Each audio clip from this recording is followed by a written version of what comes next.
Hi, welcome to Revenue Marketing Television, the CMO Insights channel. I am your host, Jeff Pedowitz, President and CEO of the Pedowitz Group. Today, we have with us my good friend and colleague, Scott Vaughan, who is Chief Marketing Officer at Integrate. Scott, welcome to the show.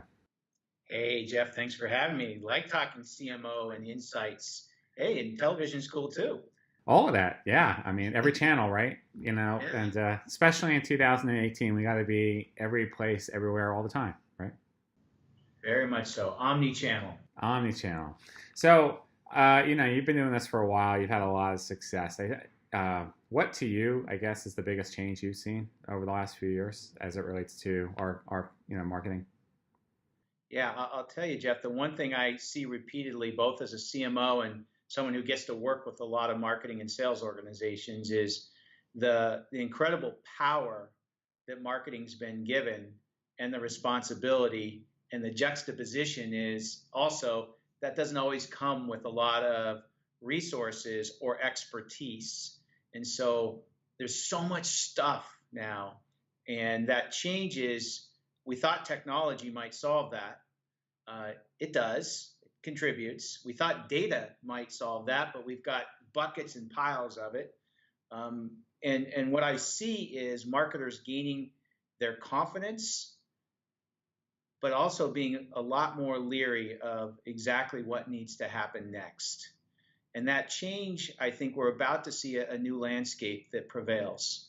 I think marketers are comfortable that they can have some sort of impact on the company. And we've been talking about this for 10 years that it's going to be revenue marketing. I think the ability to pull the storytelling, the unique position together with revenue into a more holistic customer experience is going to be the next wave for marketers. And I think that's what's changing. But it's a weird time because it's all kind of thrown up in the air right now. And it seems like the goals flip flop in terms of where we should focus. So, do we have to call it revenue story marketing, revenue brand marketing, revenue revenue customer experience marketing? I think it goes back to B2B marketing. I think it goes back to the fundamentals. You throw things like in account based marketing. Yes, it's definitely become a strategy that's tied to sales. So, really, account based revenue or whatever you want to call it, but it's still fundamentally B2B marketing. And I think the components underneath B2B marketing are changing and shifting. And so, what that means for marketers is you need to step back and think about where is your business cycle? Where is your customer cycle?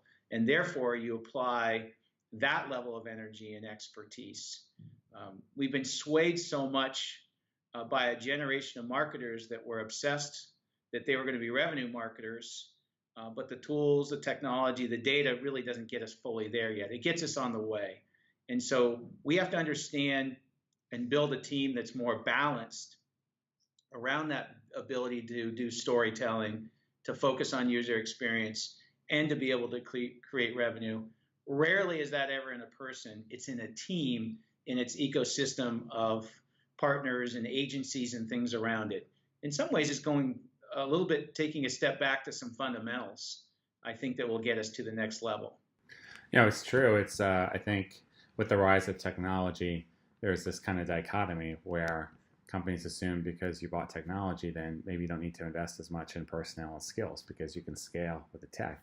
But the opposite is actually true in the beginning. First of all, you need people to actually run those systems and unlock the hidden value. But then to your point, what's the input into the technology, right? It's software and it's systems and it's configuration and process, but where are the stories, the content, the creativity, the emotional arc, right? All those things that are just as important in the marketing world as much as technology. Yeah, and Jeff, that's it. And by the way, you're talking to someone who works for a marketing software company, so I understand and appreciate the power of technology. We can do so much more because of automation of manual tasks or intelligence through data that's created. So I want to be clear and on the record, big believer. But without the storytelling, the emotional arc, the true understanding of your ideal customer profile and what motivates them, it's nothing. You're really spinning a lot of resources and wheels. that looks great on your MarTech stat chart, or looks great when you look at a piece of your contribution to marketing. But I think we can't lose sight in B2B that we have to bring a holistic game to the equation, and that's kind of my theme going forward. So so I am interested because you are CMO of a marketing software platform. What a lot of competition, a lot of growth, a lot of adoption in technology. So what's your business objective for the year? What's your strategy in helping your own team scale and get to market? Yeah, so much of my effort, Jeff, and our focus is about go to market, and we've tried to do it methodically. So we're a company that's really created a category in sense that everybody, mostly in B2B, has been focused on marketing and sales automation, this piece here. No one's really looked up to the 10 times amount of money, resource, and budget that are spent at the top of the funnel to do those first level of engagements, to do this first level of being able to generate contacts, whether they're within their profile and persona or they're in specific accounts. And so our effort's been around really thinking about how do we tell that story, how do we spark that change in thinking to be able to look up and really understand that there's a missing piece that can drive a lot of value. And so what that translates as a CMO for myself is much more of a go-to-market strategy, much more of that emotional arc and telling our story, much more of content in terms of thought leadership to help illuminate that issue with the big perspective that it's connected to a lot more. And I think that's what I've learned over the last couple of years is we don't lose sight that there's reality that people are doing stuff in other areas. But that's what I really like about this opportunity to work for such a high growth software company like Integrate is you get to play in more and more markets, you get to develop a go-to-market strategy, but yet we also have to mimic our customers, which are mid-market to enterprise. So even though we're 130 some odd people, we have to have the mindset in terms of technology and data and ability to test that feels more enterprise-like. Very interesting position. Absolutely. So what would you say are some of your bigger challenges internally? Resources is one, and creatively using them, because everybody can ask for more resources, but how do we dole out the time and importance and still be agile enough to change and bob and weave? That's number one. And the mantra, the whole idea of done is better than perfect, or picking the one or two things that have to be perfect and everything else can be done or a work in progress that's moving towards another element. The other piece of it is really important to think about when we talk about challenges. It's getting the right type of talent, yes, but also getting them aligned and getting them co-creating, because our customer is not one-dimensional. They don't just go to an event, or they don't just do digital or social or whatever. And this is the challenge I think all of us CMOs have. How do you get that different areas of expertise, but yet co-create something that's special along the customer journey? And that's where we are today. It's exciting because we now have a large enough customer base where we can actually use data to do that. Before it was a lot of anecdotal. It really comes back to the so what game, right? And it's constantly challenging yourself, whatever it is, right? It's like, so we make widgets that save time. So what? We offer this service that hangs the moon. So what? Just trying to really get down to your unique value proposition. It's harder because it's easy to come up with the standard marketing rhetoric, I guess, and the tag words, the easy speak. But when it comes right down to it, why would your customers go to war to get your product or to keep your product or service? And what from their perspective, what's your unique brand promise, and how are you keeping it? And what's truly special? I mean, if you can capture that lightning in a bottle and then scale it, then you really have something. But other than that, you're just a me too, right? You're just copying everybody else. Yeah. Well, Jeff, that's exactly where we are. We had to build enough critical mass to where we had real feedback, real data to unearth that. And now we're trying to scale it. We've hired, basically almost doubled our marketing team. That's great. We put in more robust technology. That's great. but we're exactly where you described. We're at the very beginnings of thinking about how do we scale that ability in more markets, at the next level. And that's what makes it exciting right now, to be in this position. So, your company is a little bit interesting in terms of what it does. It's in the title. Because I wanted to ask you how you think about technology strategically as a marketer for your company. And I'm sure part of the answer is in your own product. But beyond that, all this talk about explosiveness in technology, and do we have too much now? How do you rationalize this, I guess, not just on your own platform, but like when you're building out this team, you're doubling the team, you're trying to scale and go to market, how do you not get overwhelmed with all the things that are out there? And what's your I guess, your framework for making decisions on how you want to work with it? Yeah, so I'm going to tell you a quick story first. I was CMO of UBM, 36 brands, big databases. This is the pre-modern marketing era, and had to go through an exercise with so many divisions and so much technology. We actually did audits and assessments and actually built a blueprint laid it out of how everything's connected or not connected, took inventory. And then we looked at what are the drivers of our business and began to sort through it all. So that's one way to do it, very practical. Here, because I've gone through that experience and get to work with some of the best brands in B2B right now, I've learned from them. And I've shortcut a lot of things where I put blinders on many times and focus on what are the essential layers that we need to have that are going to automate the business. They're going to integrate the processes, that's going to provide data and insights that is actionable, which is so often missing. Those are the things I look at to sort through. So, the whole MarTech landscape and number of vendors, I just think it's all BS. It started as a great marketing job, but all it does is put fear, uncertainty, and doubt. And I know from buying so much technology and being in the space, most of them are some kind of data product with a UI that charges a subscription. So you can sort that out, and my advice would be, and what I try to live by is, don't get enamored with it, but also make sure when you go to your conferences and events, go to the expo, look at the themes, look at the things that are prevalent, that are shifting.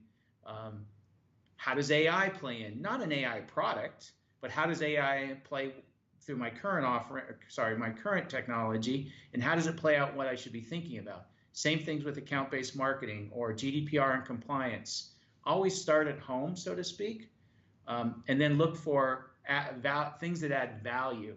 So I'm very much a theme and a trend kind of person that looks at those things to help determine versus looking for specific products. I just think that's a rat hole. Good advice. So what are you held accountable for, and then what do you hold your team accountable for? Boy, that's a good question to ask my boss too. So accountability is very much about contributing to pipeline and revenue. That's number one. And that gets measured in a dashboard way. We get better and better at it all the time. And I'll come back to attribution in a second. But I want to be clear, that's number one. Number two is something our CEO has coined, larger than life. And we get into these great conversations, our CMO, Jeremy Bloom, and I go, well, how do we define that? He goes, we don't need to overly define it. And he's very much a data and a metrics guy. But this is something you have a feel for as you move into markets. And we look for customer feedback and advocacy.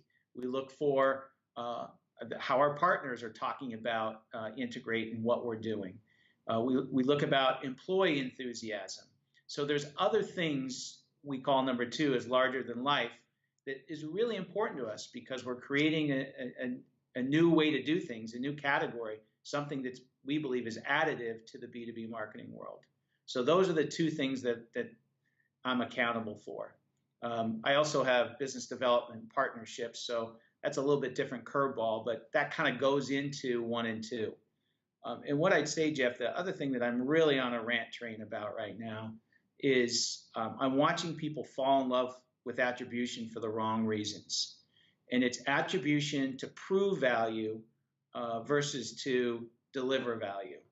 And so obsessed with making the data work to show what great work's being done versus trying to understand where can we drive more value to the business et cetera. And I've written a couple of pieces on this. By the way, I think attribution is important.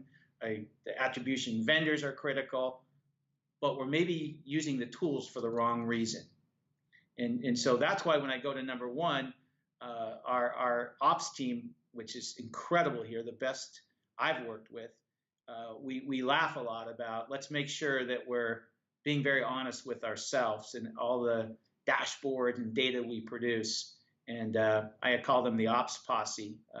We have business and customer and marketing and sales kind of all working together. And it's a really refreshing approach. No, great input. Yeah, I have some of my own thoughts on attribution. We might not have enough time today. But I think marketers spend too much time trying to figure out, well, what came first, what came last. Who cares? Because we're all individuals. We buy differently. We go through different paths. Does it matter that you did the white paper first and the webinar last, or the webinar first, the white paper last? I think for me, it's a simpler thing than that. Go look at pipeline and deals won where marketing didn't touch it at all. There's no influence. And then go look at it when there was one or more, two or more, three or more touches, and then just you use an inference model, right? So if marketing was involved, was the sales cycle shorter? Was the conversion rate better? Was the deal price higher? Then marketing's working. Because aside from that, there's just too many other variables to take into account. Your competitive landscape, pricing strategies, your sales training, size of your sales team. I mean, there's just so many factors that go into revenue performance. So I just see marketing executives spinning their heads around like the Exorcist trying to figure this out. So but it's like there's so many other more valuable things I think they could be doing. Well, I agree with you. I love your focus on outcomes first, like average deal size. Go look at marketing's, what did we do in that deal? Was marketing a difference maker? And if so, look underneath the hood. I think that's smart. And I think we'll get this right. But I think because we want to measure everything, that sometimes we can spend a lot of time and resources and energy measuring things that either don't matter or that you can't change, that aren't actionable. Or we're trying to prove our value. And I just think that can be a dead end. Your time is so precious. And I bet we ask all of your viewers and your customer base and your community you work with, Jeff, you and your team, they'd all say the same thing. If they could have one additional thing, it would probably be time and bandwidth. And that's our real challenge and issue in business in general. Well, they ask for resources and money too, but but they definitely ask for time. So yeah, of course they do. And you have to make priorities, right? You have to make calls on where you're going to put your energy, and that's why you can't have too many projects either. Too many initiatives that translate into too many projects, that translate into too many programs. You really need to get a centering point behind your business strategy. And that goes back to all that creative work you do around total addressable market, that gets into your ideal customer profile, that gets into your account-based revenue plan, that gets into your buying committee and who those personas and profiles. I know this is fundamental, but I call this is the era of precision. And you can do more with less if you try to focus on less that delivers you more. And I think that is one of the key, that's the new normal. So revenue doesn't go away, right? You can't control that. We're moving to an era of trust, global compliance, things like GDPR, e-privacy. We've all seen the headlines. That's a part of marketing, so permission-based marketing. And then with that reality in mind, we have to be more precise because we don't have enough time, bandwidth, and resources. And certainly our customers are in control and they want things at their speed, not our speed. So this is a really interesting time. And I think that's why that our dashboards might change, Jeff. I think, that revenue, yes, of course. Do we have a trust and compliance kind of dashboard that's about customer trust and how you're doing in that arena? And maybe that ties a little bit to customer health as well. That gets added to that dashboard. But I also think precision is the key word that I'm focusing on right now, so that we're spending our time, resources, and budget in the right place. Very well said, sir. We are out of time, so with precision, we got to wrap it up. I know I probably rambled a little too much. I get pumped up and start talking to you. Oh, it's always so easy to talk to you. So if we're not doing this, we're going to be hanging out at breakfast for 4 hours. So it's all good. But Scott, thank you so much for being on the program today. I really appreciate your time. You're welcome, Jeff. Take care, man. Thank you.